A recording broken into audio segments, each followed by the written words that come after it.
Hi, I'm Daniel Gold, and welcome to the Gold Standard Leadership Lab. By day, I'm a partner at a leading advisory firm where I draw upon my background as an attorney to help my clients succeed. This podcast, though, is my personal project, completely separate and apart from my day job, but reflects the same passion that I exhibit everywhere for teaching, mentoring, and helping others succeed through simple, impactful lessons. It is my hope that you'll walk away with practical takeaways to help you on your leadership journey. Thanks for being a part of this community and for joining me in the Leadership Lab. Let's get started. I am particularly excited about today's episode because yesterday I completed my very first marathon. And I know that someone along the way is going to ask me the question, how did it go? And maybe if you've been following the GSL, you may be asking it right now as well. And I've been sitting with it since I crossed the finish line yesterday in the Garmin Marathon in Olathe, Kansas, because I want to answer it honestly right here on the Gold Standard Leadership Lab, and not the polished version or the social media version. I want to share the real one with all of you and what it means for leadership. Here's what I could tell you. I cleared that finish line and my 3-year goal to say I would run a full marathon before I turned 50, which is in a week and a half. And I did it. A total of 26.2 miles at 5 hours and 27 minutes. Not the fastest in the world. But I'll tell you what, I'm genuinely, deeply grateful for every single step. And I want to say that again because I mean it. Grateful. Not in the packaged way where you say the right thing because someone is watching. I'm really grateful in the real way, where I am just sitting with my very sore legs, calves, thighs, hips, bit of a foggy head still, and I keep replaying the whole experience and trying to let it land, trying to understand what I really just accomplished. And what I just did was finish my first full marathon after 3 years of building toward it. And so I want to talk about that right now. So this didn't start, obviously, on race morning. It started 3 years ago when I said out loud that I was going to run a full marathon after I finished my first 5K. That sentence alone changes something. If you say it to enough people and you write down that goal, you make it real. And now you are accountable for something much bigger than your motivation on any given Tuesday morning. But I did not sign up for a marathon on day one, and that matters. My first year was about base building. I did small races like 5Ks and I did 10Ks. It was really about learning what my body was actually capable of doing. Learning what running even felt like as a serious discipline and not just an exercise. There's no ego about the distances. I just was showing up consistently, building discipline, building something real from the ground up, and being proud of each new mile that I could actually run. So year 2, I stepped it up. I ran some more 10Ks, but this was the year for the half marathons. I finished 2 half marathons, which was my goal. And in the second one, I ran a PR, which I am still proud of. The distances got harder, the training got more surgically specific, and I started to understand what my body was truly capable of when I gave it the right inputs and enough time. So as I was building that in year 2, year 3 came. And year 3 was just about the marathon, all of it. Everything from the 2 years before pointed here. That structure was not accidental, it was intentional sequencing, crawl, walk, run. Now look, others may do it differently, but for me, I wanted to really truly start small before I was doing anything at all. So again, for me, I did not want to skip base building to get to the big goal. Now, some people do that. It wasn't how I was going to operate. As if you are a frequent listener of the Gold Standard Leadership Lab, you know I very much enjoy structure and frameworks, and this was no different. You earn, in my mind, each stage, and each stage earns the next one. And so this was 3 years of showing up. It was early mornings. Long runs that stretched into hours, speed sessions where I was locked in on pace and splits. And I made a lot of nutrition decisions and a lot of gear decisions, more miles that I can easily count, and it all pointed toward yesterday. And here's the thing about 3 years of consistency and discipline that I really want to share. The finish line does not create any of it. Let me say that again. The finish line does not create any of it, because the finish line just reveals what was already there. It is the net result of what you build, nothing more and nothing less. So let me dig into some more details about the marathon. My marathon course was not flat. Maybe not ideal for my first one. It was hilly and more than I had accounted for. And somewhere around mile 19 about, my body and I started having a renegotiation of the contract. And I really wasn't planning for that. My left hip started talking, my right calf joined in, and I had to make a real-time decision. Push through and risk not finishing, or speed walk, recover, and then run up to that finish line. And I ended up speed walking instead of running. And I want to tell you something about those miles, because this is where the story gets interesting to me. I was smiling. I truly was. Not a grimace, a smile. Because even in the middle of speed walking, when I wanted to be running, even in the middle of that course, not going exactly as how I drew it up, I was genuinely happy to be there. My wife and daughter showed up at 4 different spots across that course to cheer me on with funny signs. You want to talk about what keeps your legs moving when the plan has shifted and the hills have beaten you out on points? Well, that's it right there. Those moments carried me, and I'll remember them long after I have forgotten my split times.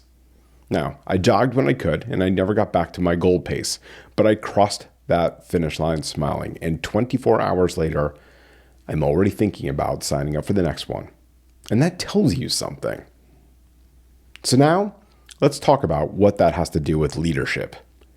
Here's what I want to spend some time on, because I think this experience is a clean illustration of something leaders wrestle with constantly, do not always have good language for.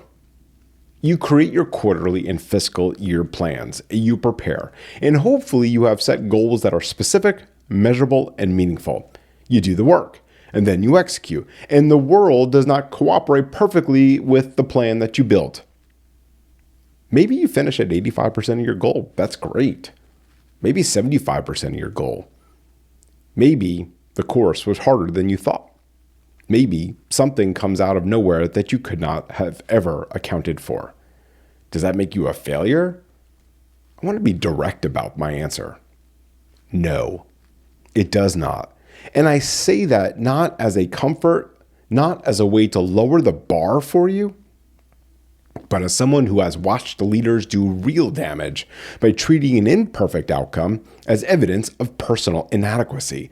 That is an utter misread. It is a categorical error. Let me give you a real example that is not about running.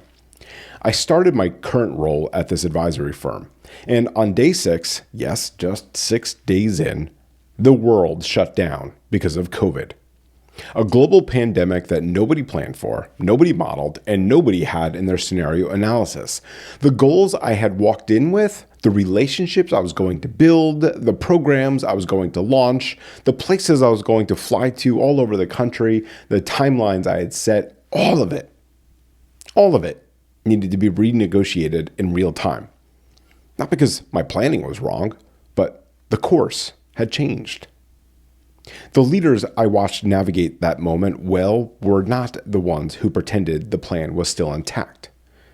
They were the ones who acknowledged the new terrain. They adjusted their pace, and they kept moving forward. They renegotiated terms without abandoning the mission. They walked when they had to walk, and they were already thinking about what the next goal looked like before the current one had fully resolved. That, my friends, is resilience. It's not the motivational poster version.